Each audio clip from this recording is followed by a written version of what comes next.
we're almost there. Guys, this is when the story kind of takes a turn for the worse, I would say. Calm down. We'll try to figure this out, but it was like, maybe not. Their accents, oh, I love it. I've come to really enjoy this city.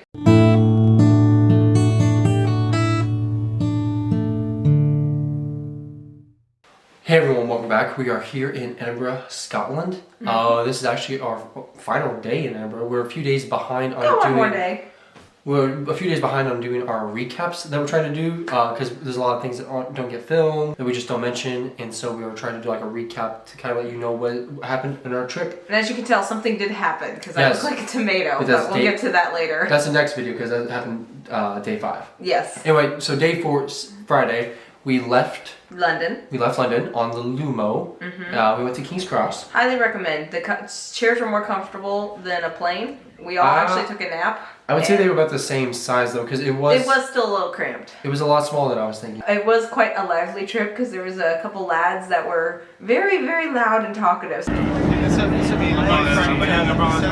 it was kind of fun overhearing all their conversation and plans. There were like 10 guys. There was like 10 guys. Yeah, I think so. And they kept going back and forth. 2 different carts that all they did was they drank. Oh, they drank so much. They drank the whole cart out of liquor. It was so funny. The train. Yeah, they drank the whole train out of liquor. Yeah. And they cussed a ton. It was very British, it seemed. Yeah. But they were kind of obnoxious and very loud, so I was like... I found it entertaining, but I was loving every part of the trip. But I was like, well, you know, Americans aren't that loud. So anyway, that happened. But until we're drunk. But getting ahead of ourselves, okay. We went to King's Crossing. We just no one knew we were at King's Crossing that day. We went up top to look for some food before we boarded the train because we got there about an hour early. We were showing up early and everything because we don't know how things work. Exactly. And we showed up way too early because we couldn't figure out where to go for a while. We were walking across the top of King's Crossing where there's like a Asian restaurant. I forget what it's called. There's a Greg's, an Asian restaurant. Sushi place. So for those that have been to King's Crossing will probably know. Anyway, and we're walking by and we were recognized officially. Yeah. Shout out to Roy. Yes. While we were at King's Crossing, we did check out the Harry Potter platform 9 3/4. We didn't wait. Of course. We didn't wait in the queue because it was too long for just a. It was just for a picture of the wall. Just pretty a much. selfie. Yeah. So we didn't do that, but we did walk by it, and I browsed the store. I got a souvenir. We went into the store. It was kind of cute. It was okay. Nothing that I would say was any more unique than any other Harry Potter store. No. Anyway, so then we got on the Lumo. You guys as public transportation, you guys are very timely. Like if you're like 10 minutes late, you're gonna miss your train. Pretty much. Because like even 5 minutes. We barely got on. When it was time to get on, we got on, and within probably 8 minutes of that, we departed. Yeah, it was very fast. Well, it was weird because again, we don't know what we're doing, so we got to the King's Crossing like an hour or 2 hours before, and we saw where our train was, and we saw what time, but it didn't say what platform to get on. So we're like, well, we don't want to get on the wrong platform and then get stuck there, so we'll just wait in the room. And we realized they weren't even announcing what platform they're on until like 5-10 minutes before it departed. And we already heard that people were saying you have to be on because they close the doors 2 minutes before they depart and you can't get on after that. And so we were like really stressed and we didn't want to leave the monitors because we were just waiting for it to get announced, and then we immediately headed to that platform. So for new Americans, if you happen to come across this video, we'll show some of the footage of the big screens that you need to look at, but I would recommend, I wasn't able to get my tickets online before coming because of the app. They recommend using an app. I couldn't get the app because it's not available in our country. Yeah, and even using a VPN, for some reason it didn't work. Even trying to download it here, it wouldn't work. Either way, but yeah, you will need to print your tickets, but I would say only show up maybe 30 minutes early because you're going to be waiting on the screen. You can maybe take a little bit of time to enjoy King's Crossing. You're going to be waiting to know what platform your train's at anyway. Yeah. So you really just need to kind of know like 1 through 8 and I think 9 through 12 or something on where the trains are. Of course, depending on the day, it could be busier, so I mean, it doesn't hurt to get earlier. There's quite a bit to look at there in King's Crossing. The architecture was really cool. Yeah, no, definitely. If you like want to try out King's Crossing, you could probably spend a couple hours there. Quite the hub. So anyway, yeah, so after that, it was a pretty uneventful ride. Till the last hour. A lot of you guys fell asleep, but I ended up waking up around the last hour, and that's when it started looking really cool. The countryside was just like rolling hills. We actually saw part of the ocean coming in because it has a coastal route, I think. And so I got to see like the cliffs and some of the islands, and it was really pretty. And I was like, oh, we're almost there. And then I got like super psyched. Yeah, I was actually surprised that the English countryside, at least on that trek, looked very much like the Midwest. Oh yeah. Like except for the houses. The farmhouses were very different. Well, the houses were different, but like just the land in general was very, very. And I guess that's probably the truth with all farmland. For the most part, like it's like how different can it be regardless of what country you're in. Like it's gonna be pretty basic. Yeah, but for a 4.5 hour train ride all the way across the country, it was not bad. It went by like that pretty very much. smooth. Only 2 stops. It was very fast. I definitely recommend it. And even the stops were like 5 minutes maybe. I didn't get out. I didn't dare. I didn't know if I could get back on again. It's a very cheap. I think it was like 28 pounds or something per person all the way. I think it's cheaper if you buy it in advance. I know that much. And so about this time, everything's gone well. We show up in Scotland about 3:15. Mm-hmm. Like everything, we get off the train and we're just like in this whole new environment. Yeah. We step out of Waverley train station and Edinburgh is just there in its glory. Amazing. So we're super excited. Towering buildings. So anyway, guys, this is when the story kind of takes a turn for the worse, I would say. I rented a car from an individual, and you can use this app kind of like Airbnb, except for cars. Mm-hmm. And so... It was a good deal. Yeah, it was a great deal, good price. The car was a little small, but anyway, the guy actually like brought it to us. Mm-hmm. He was very helpful. We walked right up like 1 block, loaded everything up very tightly. He'd given me the keys, showed me how the car worked. We had just loaded up. First off, he parallel parked in a very tight spot, or somebody pulled in behind him, so there was like not much room between the cars. And Ethan's like, okay, so now I have to get out of this spot and learn how to drive on the wrong side of the road. And it's a manual, which you've grown up driving a manual, but this car he's never driven a manual like this car. So it's still very different. So anyway, we pull out. We get out of the parking. It took a little bit. After about like a 5-6 point turn. It was a very kind of hectic getting out of the parking, obviously because I'm not used to that tight of a space. And it was busy there. And yeah, it's super busy right at Waverley Station. And we only get about a mile down the road and I've already killed the engine like 3 times. The car is smoking. It smells like it's on fire. It's not on fire. But we did it see smells smoke. like it. Well, there's a Curb. Very quickly, I'm like, okay, this is not gonna work out. Not to mention he was incredibly stressed, dehydrated, super tired, and all this is happening, and he's just like flipping out. We're all just like, calm down, we'll try to figure this out. But it was like, maybe not. Well, I went down like a mile and a half down. Followed traffic for the most part. Pulled the car over, stopped it, and then I'm trying to get a hold of this guy because he went to a pub. He was staying in the area, and I'm trying to get a hold of him because I'm like, I cannot drive this car. I'm not going to risk, like I know people that watch this are probably gonna make fun of me.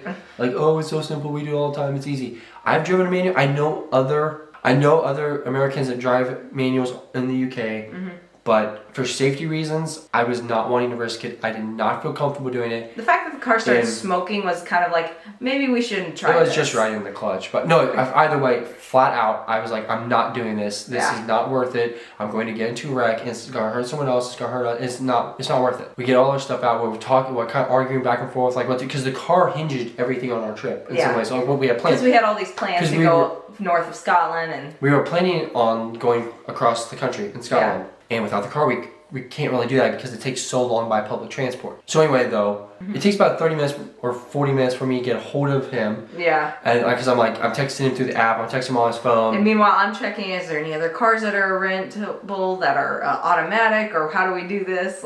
And I'm checking with him, I'm like, hey, this is an emergency. Because I didn't want to leave the car there overnight, but I'm not driving this no matter what. And we still had to get to our hotel. We'll Uber or we'll figure out the public transport, we'll do whatever. I'm not driving this car. So I finally get a hold of him, but then we had to walk like a mile and a half all the way back to Waverley Station. Had to walk through this, lugging our luggage, by the way. Yeah. Lugging our luggage. And again, a new city that we didn't know. Like now that we've been here for a couple of days, it's like we could have just hopped on a bus. Yeah. Right up to the station. Found a handy bus app, and I'm like, just prepaid tickets, and you can just show them your app, and they're like, okay, yeah, hop on. We can go pretty much anywhere in the city now. But anyway, so knowing that now, we could have done that, but instead, of course, we lugged it all. So we're super tired. It's kind of warm, so we're getting hot. Yeah. The guy, for some reason, he was a great guy. He was really, really nice, very, very patient, understanding.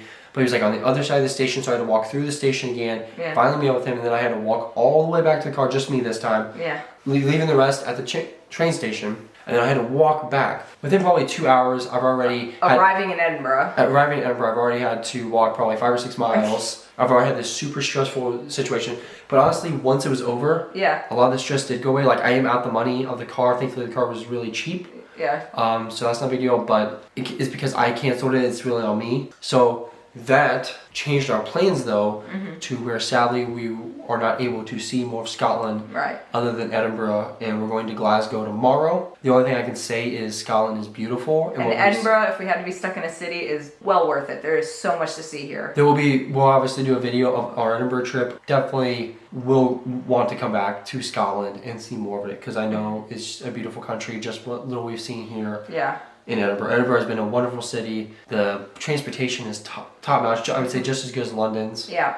And the architecture is amazing here. It feels like more of a different country. I mean, it is, but it's just like the cultural differences just within here from London is very different. And especially even more so from America. It was more of a culture shock here in Scotland than in America, or than in London. And the accents are... I love it. Are great. We've already... When little kids go by with the accent, Mummy, and it's just like so cute. And I know it's kind of British as well, but just their accents, it's, oh, I love it. And then my brother decides, okay, we're just going to get Uber because we don't...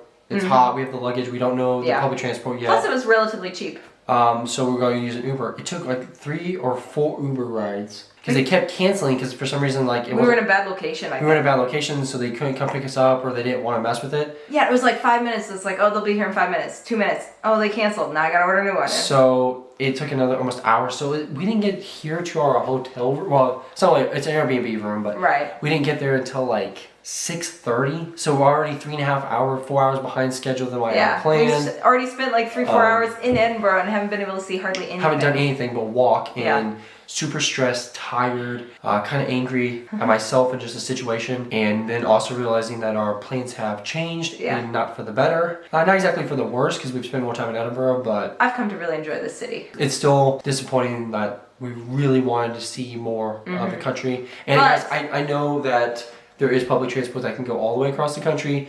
There's But on limited time, it doesn't work out for us. There's day passes, there's like tour guides, all that stuff's available because you guys have an awesome, like, we are really falling in love with the public transportation. But seriously, it's like 6 hours there, 6 hours back. It's not worth it when we already only have like 3.5 days in the country itself. Yeah.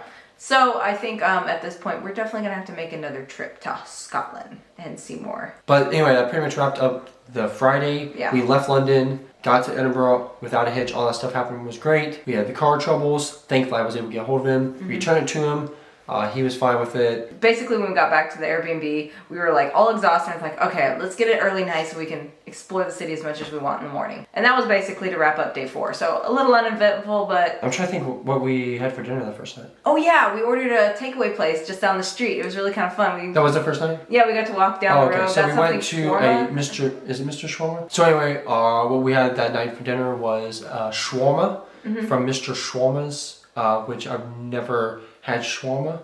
No. It's like an Indian style food, I think. Or Mediterranean, maybe. I don't know. You had like a pizza shawarma or something like that. So far, like the food portion was insane. Yeah, it was a lot. I had like 2.5 meals out of it. It was really cheap. I will say real quick, I have noticed a huge difference in prices from London to Edinburgh. Oh yeah. Already, it's like pretty significant. Yeah, easily £1 or $3 cheaper for everything. But anyway, that pretty much sums up Friday. Day 4? Yep. And if you guys are keeping track or staying tuned on this, definitely watch the previous videos if you haven't and go check out the new ones because the next one will be on day 5 and what we did. It'll help explain what happened here on day 5. Anyway guys, thank you so much for watching and enjoying our journey with us.